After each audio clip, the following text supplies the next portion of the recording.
잠언 8장 1절부터 17절까지 이 계시의 말씀을 우리가 합독하실 때 살아계신 하나님의 음성을 들을 수 있기를 원합니다. 시작. 지혜가 부르지 아니하느냐, 명철이 소리를 높이지 아니하느냐. 그가 길가의 높은 곳과 내거리에 서며 성문격과 문어기와 여러 출입하는 문에서 불러 이르되, 사람들아 내가 너희를 부르며 내가 인자들에게 소리를 높이노라. 어리석은 자들아 너희는 명철할지니라. 미련한 자들아 너희는 마음이 밝을지니라. 너희는 들을지어다. 내가 가장 선한 것을 말하리라. 내 입을 열어 정직을 내리라. 내 입은 진리를 말하며 내 입술은 악을 미워하느니라. 내 입의 말은 다 의로운즉 그 가운데 굽은 것과 배역한 것이 없나니, 이는 다 총명 있는 자가 밝히 아는 바요 지식 얻는 자가 정직하게 여기는 바니라. 너희는 은을 받지 말고 나의 훈계를 받으며 정금보다 지식을 얻으라. 대저 지혜는 진주보다 나음으로 원하는 모든 것을 이에 비유할 수 없음이니라. 나 지혜는 명철로 주소를 삼으며 지식과 근신을 찾아왔나니, 여호와를 경외하는 것은 악을 미워하는 것이라. 나는 교만과 악한 행실과 벽한 입을 미워하느니라. 내게는 계략과 참 지식이 있으며 나는 명철이라. 내게 능력이 있으므로 나로 말미암아 왕들이 치리하며 방백들이 공의를 세우며 나로 말미암아 재상과 존귀한 자 곧 모든 의로운 재판관들이 다스리느니라. 나를 사랑한 자들이 나의 사랑을 입으며 나를 간절히 찾는 자가 나를 만날 것이니라. 아멘, 아멘. 자, 우리 오른주먹을 불끈 쥐고 한번 선포하고 말씀 받습니다. 네, 잘 됩니다. 잘 되고 있습니다. 잘 될 일만 남았습니다. 안 되는 것이 기적입니다. 할렐루야. 오늘도 말씀 은혜 되시기를 주님의 이름으로 축원합니다. 자, 한 번 더 따라 하실까요? 복습하시면서. 진리는 질린다. 시작. 진리는 질린다. 예, 왜 진리가 질린다고요? 계속 반복하니까. 잠언은 지혜의 말씀이기 때문에 계속해서 반복되는 것이 지혜다. 예, 그렇게 말했어요. 지혜와 같이 동정남명처럼 따라오는 것이 명철이죠. 지혜와 명철. 지혜는 판단력이고 명철은 분별력이고, 다 하나님의 빛, 예수님의 빛이 비춰져야 우리가 비로소 가질 수 있는 지혜와 명철. 여러분, 이것을 은보다 금보다 진주보다 더 귀하게 여기시는 저와 여러분 되시기를 주님의 이름으로 축원합니다. 예, 오늘 말씀 다 끝났습니다. 예, 그게 8장의 전체 주제예요. 자, 어제 제가 시간이 조금 모자라가지고 중요한 한 구절을 놓쳤는데, 예, 그것을 8장과 연관시켜서 한번 보도록 하겠습니다. 몇 절을 보시는가 하면 7장 4절 말씀을 같이 한번 보세요. 7장 4절 말씀. 자, 7장 4절 말씀을 저와 한 번 더 같이 한번 더 읽어보실까요? 시작. 지혜에게 너희는 내 누이라 하며 명철에게 너희는 내 친족이라 하라. 기왕 읽는 거 5절까지. 그리하면 이것이 너를 지켜서 음녀에게 말로 호리는 이방 여인에게 빠지지 않게 하리라. 어제 여러분 마지막에 전해드렸던 말씀은 뭔가 하면, 우리가 지혜의 근본 되시고 명철의 근본 되시는 예수님을 처음에는 우리가 어떻게 하든지 믿어보려고, 우리가 그 말씀을 우리가 지켜보려고 애를 쓰고 노력했는데, 어느 순간 그것이 나에게 체화되어지고 또 성령께서 내 마음속에 들어오셔서 말씀이 내 말이 되고 또 지혜가 내 지혜가 되고 율례가 내 율례가 됨으로 말미암아서 나중 보니까 그것이 내 것이 되었을 때는 내가 말씀을 지키는 것이 아니라 누가 나를 지켜줘요? 이것들이 나를 지켜준다. 말씀이 나를 지켜준다. 그런 역사가 일어난다는 거죠. 그렇기 때문에 우리는 지혜를 누이처럼 명철을 친족처럼 여겨야 된다. 그 이야기를 하고 있는 거예요.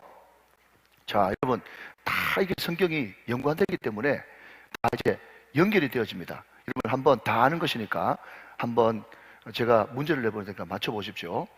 비록 아브라함이 잘한 것은 아니나, 아브라함이 바로왕 앞에서 또 아비멜렉 앞에서, 그죠? 자기 아내 사라를 누구라고 불렀다고요? 누이라고 불렀어요. 누이라고 불렀다고 말씀하셨죠? 자, 그렇게 하고 나서 여러분 4절 한번 보세요. 다시. 지혜에게 너는 내 누이라 하며, 그랬잖아요. 그러니까 여러분 여기서 이야기하는 누이는 뭔가 하면요, 누이도 될 수 있고 아내도 될 수 있는 동의어인 거예요. 동의어. 여러분, 누이가 누굽니까? 아내가 누굽니까? 가장 친밀한 것이죠. 가장 친밀한 것. 가장 친밀한 관계가 아내이자 누이 아니겠어요? 그죠? 우리 집사님 부부 보니까 같이 부부인데도 오누이 같잖아요. 예, 마스크 딱 쓰고 똑같이 생겨가지고, 그죠? 예. 자, 그런데 여러분, 제가 질리도록 이야기한 것 중에 하나가 뭔가 하면, 항상 구약을 읽을 때는 내 머리를 무슨 머리로 바꾸라? 이스라엘 히브리 머리로 바꾸라. 그렇게 이야기했지 않습니까? 그러니까 이것을 여러분 히브리 머리로 안 바꾸면 그냥 대충 감만 오는데 흑백이에요, 흑백. 그런데 히브리 머리로 바꾸면 우리가 성경을 볼 때 칼라처럼 볼 수 있는 거예요. 자, 여러분, 여기에 누이는 충분히 아름다운 관계, 아브라함도 살아보고 누이라고 그랬으니까 마누라도 비슷한 동요가 맞겠구나 생각되어지는데, 요즘에는 여러분 친척은 전혀 소용없죠? 예, 옛날에는 촌내라 그래가지고 팔촌까지는 다 한 집처럼 그냥 한 동네 살았어요. 팔촌이 한 가족이야. 근데 요즘에 여러분 사촌 압니까? 여러분 6촌 번지는 얼마 됐습니까? 저는 8촌 번지는 20년도 더 지난 것 같네. 제가 무심한가요? 다 여러분 그렇잖아요. 그러니까 지혜를 누이라 하며 명철을 친족이라 하라, 그렇게 이야기하니까 안 와닿습니다. 그런데 여러분, 유대인들은 어떤 줄 아세요? 여러분 들어보실래요? 제가 지난번에 이야기했잖아요. 미국에서 병나면 바로 어디로 와야 된다고요? 한국으로 와야 된다고 제가 말씀드리면서 강남중앙침례교회 그 장로님 이야기 제가 해드렸던 기억나시죠? 야, 여러분 참 머리 좋으시네. 빨리 잊어버리세요. 제가 좀 반복 좀 하게. 네, 여러분, 미국에서는요, 의사 얼굴 한번 쳐다봐도 10만 원, 20만 원 내야 돼. 어떤 사람은 병 걸려가지고 병원 가가지고 병원비가 너무 많이 나가지고 집이 쫄딱 망합니다. 그게 옛날 우리나라인 줄 알았더니 미국이 의료비가 너무 비싸 그렇단 말이죠. 그런데 미국에 유대인들이 경영하는 병원들이 많거든요. 근데 그 사람들은요, 얼마나 집요한가 하면 이 병원비 이제 소위 말해서 수납할 때 그 수납하는 직원이 계속해서 묻는 거예요. 너 혹시 사촌 중에 유대인 없냐? 너 6촌 중에 8촌 중에 유대인 없냐? 저 먼 친척 가운데도 유대인 없냐? 계속 그걸 물어요.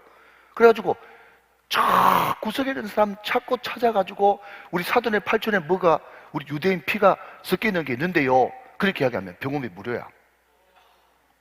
처음 알았죠? 예, 한 번씩 이제 도 터질 소리가 한 번씩 나와야 돼요. 여러분, 미국의 대학 같은 경우도 등록금 엄청 비싸잖아요. 뭐 주립대학 앞에 U 붙어 있는 그런 데는 또 그 주에 사는 사람들한테는 많이 혜택 주지만은, 여러분 하버드, 스탠포드, 예, 이런 데는 여러분 얼마나 등록금 비쌉니까? 이렇게 뭐 1억 뭐 학비 뭐 생활비까지 하면 몇 억이 들지 않습니까? 근데 그 학교 말고 유대인이 그냥 재단으로 있는 그런 학교 같은 경우도 등록금 시점만 되면 말이죠, 계속해서 찾아. 사돈의 8천 없냐? 뭐 친척벌 없냐? 그래가지고 뭐 하나 걸리면요, 무조건 학비 무료입니다. 그 유대인들의 파워예요. 그 사람들 무서운 사람들입니다, 여러분. 제가 여러분 몇 주 전인가요? 지난주 설교했나요? 우리가 이 누가복음 11장에 나오는 그냥 밤중에 떠들어간 그 사건을 이야기하면서 고대 근동의 무슨 법? 나그네 환대법을 모르면 그 본문을 이해할 수가 없다고 이야기 드렸죠. 그것도 여러분 문화야, 문화. 문화를 다 배경으로 깔고 이제 성경에 써져 있는 거거든요. 그러니까 나그네 환대법 하면서 제가 뭐라고 얘기했는가 하면, 나그네 대접도 그렇게 극진하게 하는데 자기 벗이나 친구야 친족이야 오죽하겠나 이래. 그러니까 여러분 7장 4절을 읽으면서 지혜는 누이, 명철은 친족이니까 지혜가 훨씬 낫구나 이렇게 생각하면 전혀 성경과는 상관없는 생각을 하는 거예요. 지혜, 자기 아내처럼 대하라는 거예요. 명철, 자기 피부치처럼 대하라는 것입니다. 이것은 지혜와 명철은 누이, 친족이라고 표현되어 있지만 이것은 동전의 양면, 세트와 같다. 이해가 되시면 아멘. 그만큼 여러분 이 지혜를 중요시 여기는데, 여러분 잠언서를 쭉 읽어보면 이 지혜를 얼마나 중요시 여겼던지, 여러분 국어 문법 중에 의인화라는 것이 있지 않습니까? 의인화가 뭐죠? 지혜를 마치 사람처럼 생각해서 이제 표현하는 것이 의인화라고 이야기하지 않습니까? 의인화예요. 근데 오늘 이 잠언 8장에 보면 이 잠언을 의인화하는 것을 보게 되는데, 자 여러분, 제가 목사님 하루 한 장 잠언 읽으라고 하더니 왜 17장까지 딱 끊어가지고 뒤에는 안 읽습니까? 라고 의심을 하셨다면 제발 담임 목사를 좀 믿어주세요. 예, 그 뒤에 제가 읽을 거니까 2번 안 읽고 시간 아끼려고 그런 거거든요. 자, 지금부터 몇 절을 읽으시는가 하면, 여러분 좀 깁니다마는 22절부터 31절까지 지혜를 의인화한 것을 쭉 기록하고 있는데, 제가 여러분 같이 읽으면서 지금 22절부터 31절까지 나오는 이 지혜가 과연 누구를 가르치는지 한번 생각해 보면서 같이 한번 따라와 주면 좋겠습니다. 자, 잠언 8장 22절부터 31절까지 저와 같이 천천히 한번 읽어보세요. 시작. 여호와께서 그 조화의 시작 곧 태초에 일하시기 전에 나를 가지셨으며 만세전부터 태초부터 땅이 생기기 전부터 내가 세움을 받았나니. 자, 여러분 여기서 나, 내는 다 지혜를 이야기하는 겁니다. 아시겠죠? 자, 24절 시작. 아직 바다가 생기지 아니하였고 큰 샘들이 있기 전에 내가 이미 났으며 산이 세워지기 전에 언덕이 생기기 전에 내가 이미 났으니 하나님이 아직 땅도 들도 세상 진토에 근원도 짓지 아니하셨을 때라. 그가 하늘을 지으시며 궁창을 해면에 두르실 때에 내가 거기 있었고 그가 위로 구름 하늘을 견고하게 하시며 바다의 샘들을 힘있게 하시며 바다의 한계를 정하여 물이 명령을 거스르지 못하게 하시며 또 땅의 기초를 정하실 때에 내가 그 곁에 있어서 창조자가 되어 날마다 그의 기뻐하시는 자가 되었으며 항상 그 앞에서 즐거워하였으며 마지막입니다. 사람이 거처할 땅에서 즐거워하며 인자들을 기뻐하였느니라 그랬어요. 자, 여러분 상식 있는 분이라면 지금 계속해서 나 또는 내로 표현되지는 지혜, 그분이 창조자래요. 그리고 창조할 때 그때 거기 내가 계속 거기 있었다고 이야기를 하는 거예요.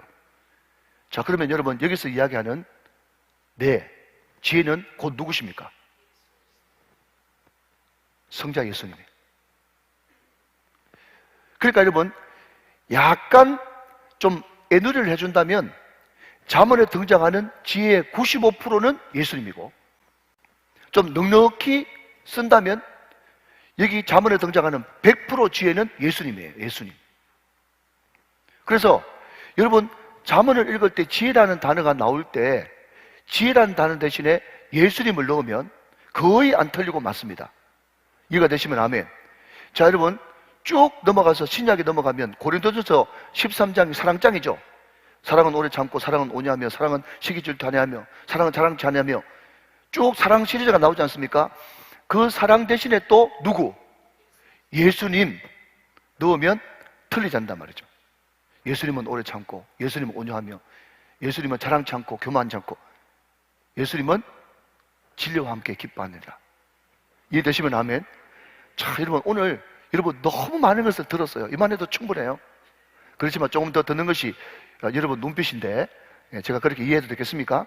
네, 맞습니다. 지혜는 예수님이에요. 자, 한번 따라 하시고 다음 넘어갑시다. 지혜는 예수님이다. 시작. 지혜는 예수님이다. 지혜는 예수님이기 때문에, 그렇기 때문에 그 지혜를 누구처럼 여기라고요? 누이처럼 여기란 말이에요. 누이 이꼴 아내처럼 여기라.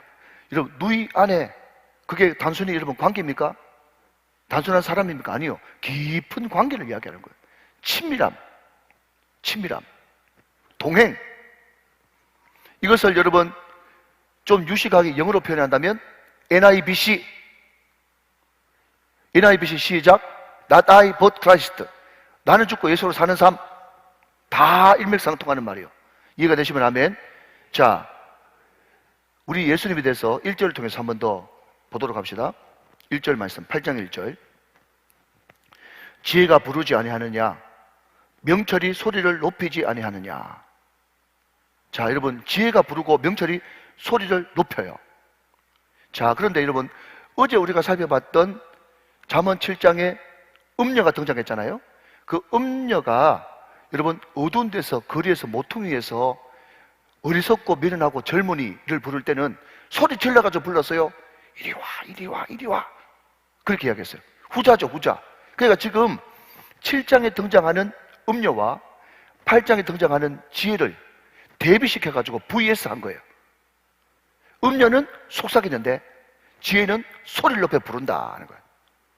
왜 소리를 높여서 부를까요? 자, 여러분 2절 말씀. 그가 길가의 높은 곳과 내거리에 섰대요. 자, 여러분 제가 의인화라고 제가 분명히 말씀드렸습니다. 여기 2장에 등장하는 그가 누구예요? 지혜예요. 지혜. 지혜가 높은 곳에 있대. 성도쯤 되겠죠? 자, 그리고 내거리에 섰대요. 내거리에 섰대. 자, 여러분 들어보십시오. 자, 중요한 단어 나왔습니다. 내거리, 이게 굉장히 중요해요. 자, 동그라미 해보시고 일단. 여러분, 사람은 항상 크게 보면 내거리예요. 자, 다시 잘 들으세요. 사람은 항상 여러분 길이 내거리예요. 왜냐? 왔던 길 있죠? 고개를 끄덕끄덕. 왔던 길 있죠? 정면으로 갈 건가? 우로 갈 건가? 좌로 갈 건가? 내거리예요. 이것도 기가 막히다. 거기에 누가 서 있다는 거예요? 지혜 되시는 예수. 지혜가 서 있단 말이에요. 여러분, 내거리가 뭡니까? 내가 이때까지 어떻게 살아왔느냐? 앞으로 어떻게 살 것이냐? 그 길목에 누가 있습니까? 예수가 있어요. 여러분, 그렇기 때문에 그 예수를 반드시 옆에 끼고, 죄송합니다만은 옆에 끼고 손잡고 동행해야 우리는 승리하는 삶을 살 수 있죠? 그런데 여러분, 많은 사람들이 일상 가운데 예수님을 망각합니다. 여러분, 제가 뭐 시장을 만나든지 구청장을 만나든지 국회의원을 만나든지 하지 않습니까? 그러면 악수를 해가지고 아이고 시장님 너무 반갑습니다. 오래간만입니다. 악수하고 난 다음에 의뢰히 그 사람이 굉장히 존경하고 그 사람이 굉장히 중요한 일을 하고 있다는 그런 사인으로 항상 여러분 따라 나오는 말이 뭐죠? 시장님 요즘에 많이 바쁘시죠? 이게 그 사람에 대한 예의예요. 그러면 말이죠. 그 사람들이 목사님 바빠서 정신이 없어요. 바빠서 정신이 없어요. 이렇게 이야기하는 것이 여러분 이야기를 풀어나가는 과정 아니겠습니까? 잘 들으세요 여러분. 저와 여러분도 다 바쁜 사람이니까. 그런데 이 바쁨 가운데 바쁨을 다른 말로 분주인데, 분주라는 것은 항상 뭔가를 잊어버리게 만들어요. 잠 따라 보실래요? 분주는 망각을 가져온다. 시작. 분주는 망각을 가져온다. 여러분, 그래서 어떤 시련에 빠졌다든지 아니면 어떤 큰 슬픔과 아픔을 당했다든지 그러면 사람들이 뭐라고 이야기합니까? 그냥 집에 있지 말고, 그러면 헛된 생각하니까 나와서 막 그 사람하고 놀아주면서 뭔가 일을 주고 해가지고 바쁘게 만들어가지고 아픔을 잊게 만들잖아요. 예, 그 효과가 있어요. 왜냐하면 분주는 꼭 망각이거든요. 그런데 여러분, 분주는 망각인데 그럼에도 불구하고 망각하면 자기 곁에 사람이든 누구든 둘 수가 없어요. 그럼 제가 오래전에 말씀드렸나요? 지금은 신앙이 너무너무 좋은 친구인데 한참 제 고등학교 시절 때 목사님 아들인데 방황하는 친구가 있었어요. 그 친구한테 왜 그렇게 네가 목사 아들로 태어났으면서도 그게 네가 복인 줄 모르고 너는 못해잖아. 내가 평생 흠말은 못해. 난 안 못해야. 너 지금 가졌다고 지금 젠치하는 거야? 하면서 막 이야기했는데 그 친구하고 인격적으로 깊이 친해져가지고 그 뒤에 이야기하는데 자기 왜 그렇게 교회에 대해서 또 자기 아빠에 대해서 목사에 대해서 냉소적이 됐는가 하면 제가 이야기를 한번 해드린 적이 있을 것 같아요. 예. 자기는 너무 급한 일이 있어가지고 보니까 집에 엄마가 없어.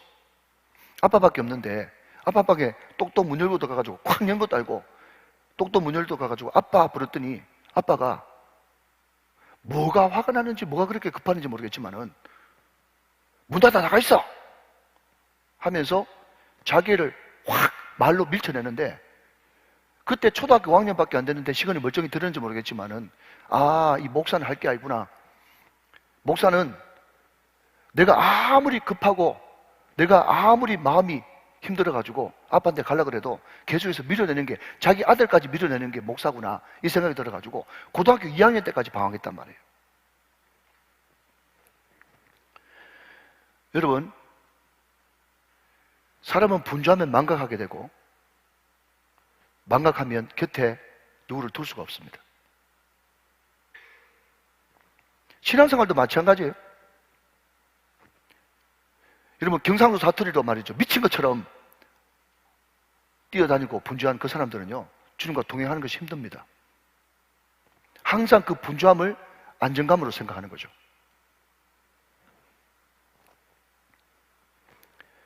그런 사람들은 지금 내 인생에 항상 순간순간, 여러분 사람이라는 것은 모든 것이 순간순간 결정에 의해서, 선택에 의해서 인생이 계속 이어져 가지 않습니까? 그렇죠? 내가 지금 오늘도 흰색 입고 올까 파란색 입고 올까부터 시작해가지고 모든 것이 눈뜨면서부터 선택이에요. 여러분 인생이 뭐냐 하면 선택의 종합이 인생이에요. 이해되십니까 여러분? 그러면 여러분 그 선택을 하기 위해서는 내 길이라니까요. 이때까지 걸어온 길, 정면으로 갈 것인지 우로 갈 것인지 좌로 갈 것인지, 거기에 순간순간 우리의 지혜 되시고 우리와 동행하기를 원하시는 주님과 동행해야 되는데 너무 분주하고 바쁘면 주님을 곁에 둘 시간이 없다니까. 그 사람한테 찾아오는 것은 공허밖에 없어요. 후회밖에 없다고. 빛 좋은 괴살구, 껍데기밖에 없단 말이죠.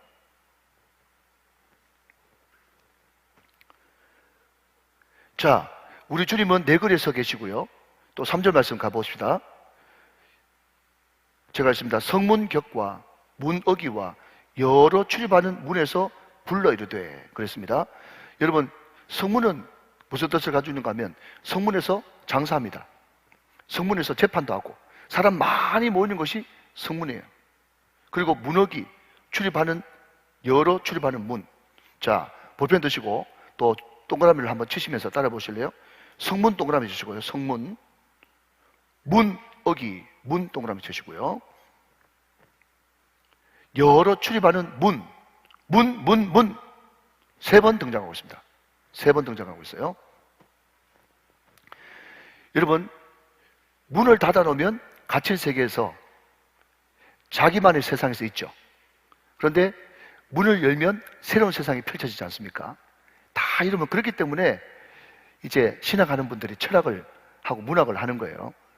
자, 여러분 문은 닫혀 있으면 자기들만의 세상입니다. 근데 문은 열어젖히면 새로운 세계가 펼쳐지는 거예요. 우리 주님께서 요한복음에서 자기를 누구라고 소개했는가 하면 나는 양의 문이다. 기억나십니까? 나는 양의 문이다 그랬어요. 양들에게 새로운 세계, 구원의 세계, 기쁨의 나라, 사랑의 나라, 평화의 나라를 소개시켜주는 새로운 길로 인도하시는 그분은 양의 문이 되십니다. 믿으시면 아멘.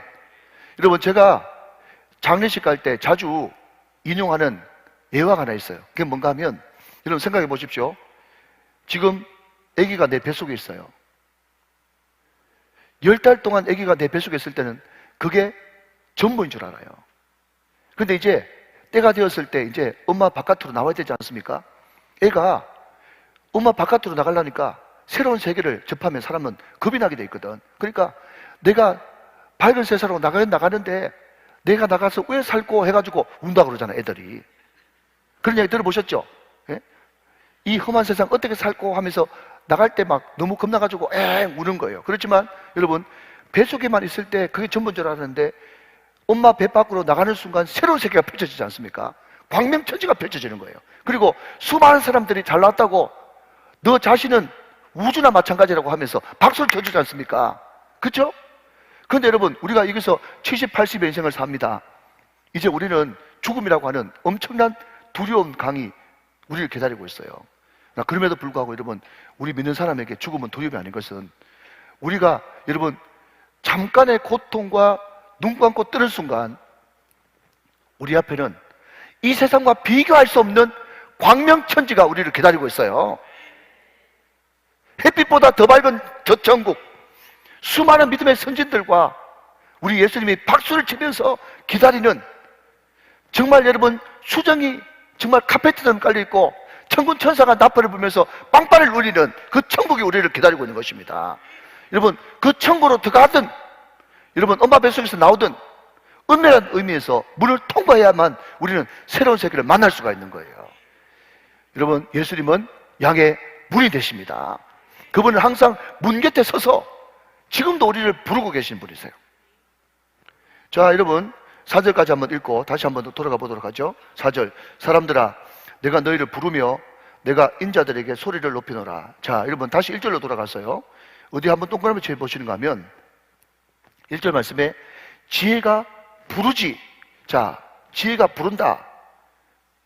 그게 동그라미 치시고요. 자 3절 넘어가면 성문격과 문어기와 여러 출입문에서 뭐 해요? 불러 이르되, 불러 동그라미 치시고. 4절 말씀에 사람들아 내가 너희를 뭐하며 부르며 내가 인자들에게 소리를 높이더라. 자, 여러분 1절, 3절, 4절에 계속 불러요. 여러분 이 말이 무슨 말인가 하면 과거부터 현재까지 계속해서 우리를 지금 부르고 계시는 거예요. 누가?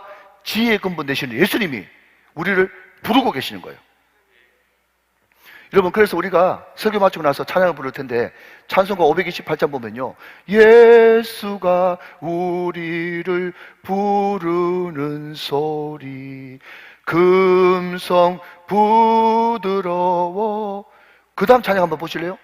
문 앞에 나와서 사면을 보며. 기가 막히죠? 여기 문도 나오고 내거리도 나오잖아요. 우리를 기다리네. 그분이 계속 과거부터 현재까지 계속 우리를 부를 때 뭐라고 부릅니까? 오라 오라 방황치 말고 오라. 할렐루야. 그분이 과거부터 현재까지 계속 부르고 계세요. 구원의 길로 부르고 있고 기쁨의 나라를 부르고 있고 평화의 나라를 부르고 있고 축복의 나라를 우리를 부르고 있단 말이죠. 부르는 금성을 듣고 우리는 가야 되는 것입니다. 가는 것이 우리의 사명이에요. 자, 그런데 말입니다. 그런데 사람들은 그 부름에 응답하지 않죠. 자, 여러분 5절 말씀, 여러분 염려하지 마십시오. 항상 저는 마치는 시간 똑같으니까. 아이고 이거 언제 다 하노? 다 합니다. 자, 여러분 5절 말씀, 어리석은 자들아. 자, 어리석은 자들아 밑줄 것이고, 어리석은 자들아 너희는 명철할지어다. 미련한 자들아 너희는 마음이 밝을지니라. 여러분 어리석은 자가 뭔지 압니까?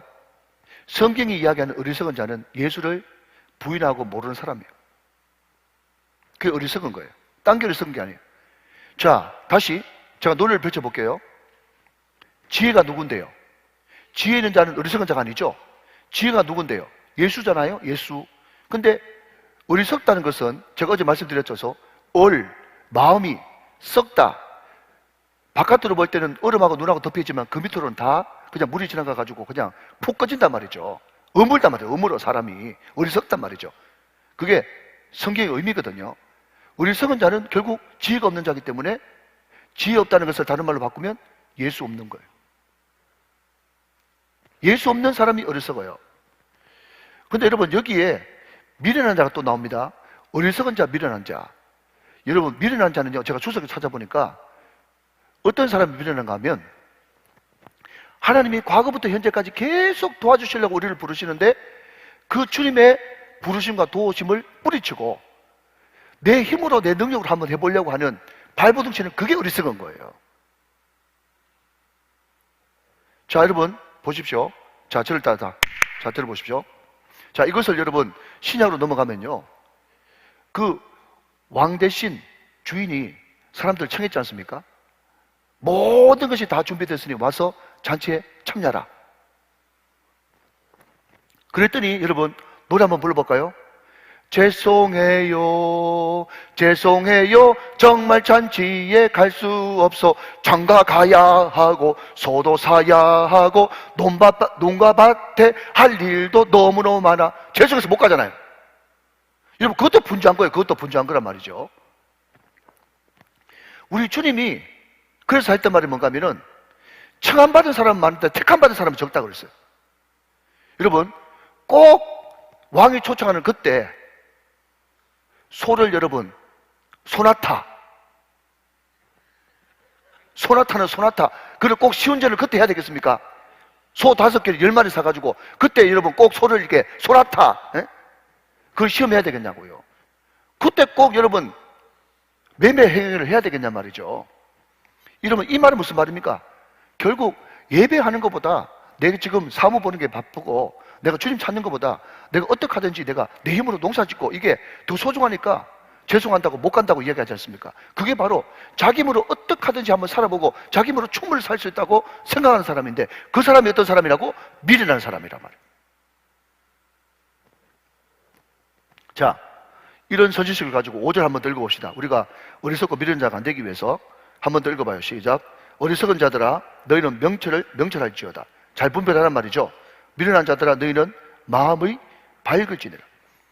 여러분, 명철할 때 명자도 날일자에 달월자잖아요. 그게 명자거든요. 그러니까 여러분 보십시오.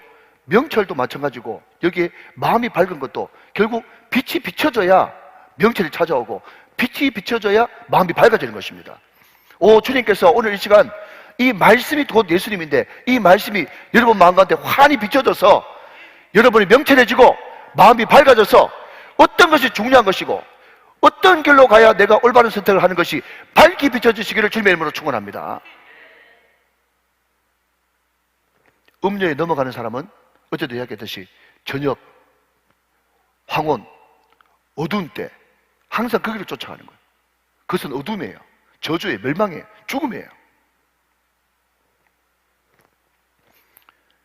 어리석은 자가 가는 그런 어둠 말고 명철을 한 자가 가는 그 빛을 날마다 말씀으로 조명받게 되시기를 주님의 이름으로 축원합니다.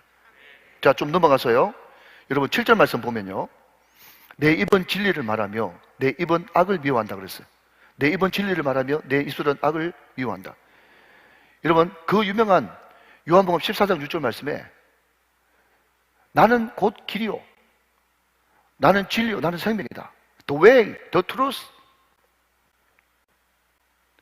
길이요 진리요 the life, 생명이다. 여러분 진리가 뭐죠? 자, 여러분 한번 보십시오. 예수님이 길이라고 그랬어요. 다 같은 말인데 길이 뭡니까? 그 길로 가면 반드시 목적지가 있게 돼 있어요. 예를 들어서 여러분 저기 울산 인터체인지로 이렇게 들어와가지고 말이죠. 우정교회 간판이 있으면요.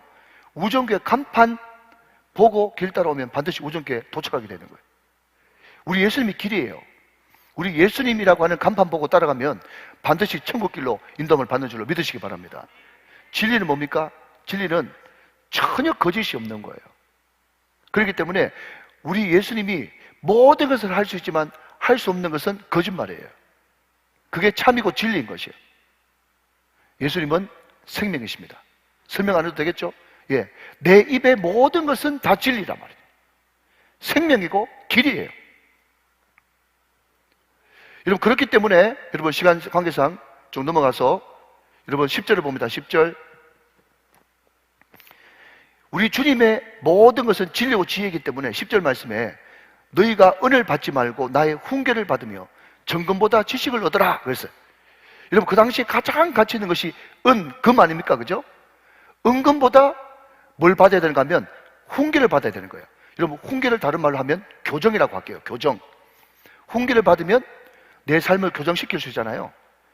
여러분 훈계 받는 거 누가 좋아하겠습니까? 그러나 그럼에도 불구하고 지금 조금 어긋나려고 할 때 이 말씀을 통해서 훈계 받으면 이 훈계가 은보다 더 가치 있다는 거죠. 사랑하는 여러분, 올바른 가치를 아시기를 주님의 이름으로 축원합니다. 여기 나오는 여러분 정금보다 지식, 이 지식이 뭔가 하면요 바로 구원의 길을 아는 것이고 어떤 것이 가치 있는지 가치를 아는 것이 지식이에요. 사랑하는 여러분, 이 말씀이 은금보다 더 귀하고 가치 있다고 생각하는 사람만 새벽을 깨울 수가 있는 것입니다. 자, 이제 마지막으로 17절 말씀 읽고 말씀을 마무리하겠습니다. 17절 말씀 너무나 유명한 구절이죠. 시작. 나를 사랑하는 자들이 나의 사랑을 입으며 나를 간절히 찾는 자가 나를 만날 것이니라. 할렐루야. 여러분 제가 왜 할렐루야를 했는가 하면요, 자 여러분 다시 성경 보세요. 성경 보세요. 여기에 17절 말씀에 간절히 그 앞에 제 성경에는 1 돼 있죠. 자 대답해 주세요. 시간 없다. 간절히 1 돼 있죠. 자 쭉 내려가니까 여러분 간절히를 히브리 말로 뭐라고 돼 있다고요? 허허이 참 기가 막힌. 야 나는 이런 거 보면 너무 몇 시간 동안 제가 시간 드리는 게 완전 잠이 확 깨고 너무너무 고소한 거 있죠. 너무너무 고소해요. 여러분 보십시오. 제가 아까 서두에도 말씀드렸듯이 1절, 3절, 4절 계속 불러요. 불러. 우리 예수님께서 일방적으로 부른단 말이에요. 왜 부릅니까? 제발 어리석은 자 되지 말라고. 제발 미련한 짓 하지 말라고 좀. 제발 분주한 가운데 나를 옆에 두는 것을 잊어버리지 말라고 계속해서 일방적으로 주님께서 부르잖아요. 불러. 그런데 여러분, 그 부름이 끝나고 난 다음에는 우리 주님께서 기대하는 거예요. 뭐죠? 사랑이라는 것은 일방적인 게 아니다. 서로 손도 부딪혀야 소리가 나는 것이다. 사랑도 부딪혀야 소리가 나는 것이다. 관계도 부딪혀야지 관계가 맺어지는 것이다. 나를 사랑하는 자가 나의 사랑을 받으며 나를 간절히 찾는 자가 나를 만날 것이다. 너희들이 이제 과거부터 지금까지 끊임없이 부르는 나의 이 애탈물, 오라 오라, 방언치 말고 오라, 죄인도 오라, 가방 끈 사람도 오라, 가방 끈 짧은 사람도 오라, 어떤 사람도 오라. 우리 주님께서 부르실 때 그것이 진리인 줄 믿고, 그것이 은보다 금보다, 여러분 그 뒤에 제가 안 풀었습니다만 진주가 나타나가, 진주, 그 뒤에 은금 뒤에 진주가 나타나거든요. 여러분, 은금은 탄광에서 캐지만 그 당시 진주는 여러분 뭐라 그럽니까? 그거 인공적으로 만든 거. 인공 진주 없어요. 다 천연 진주기 때문에. 그때 여러분 스쿠버 다이버가 있습니까? 어디 있습니까? 진주는 은금하고도 비교할 수 없는 진주예요. 그렇기 때문에 여러분, 우리가 마태복음 13장에 진주 비유가 나오는 거예요. 그 진주 되시는 그분이 누구십니까? 예수. 그분 너 만나면 일평생 수집받는 역사가 일어날 거야. 사랑하는 여러분, 그분 일방적으로 자꾸 찾도록 만들지 마시고 주님을 사랑하십시오. 주님을 사랑하는 사람이 주님의 사랑을 받습니다. 여러분, 간절히 뭐라고요? 새벽!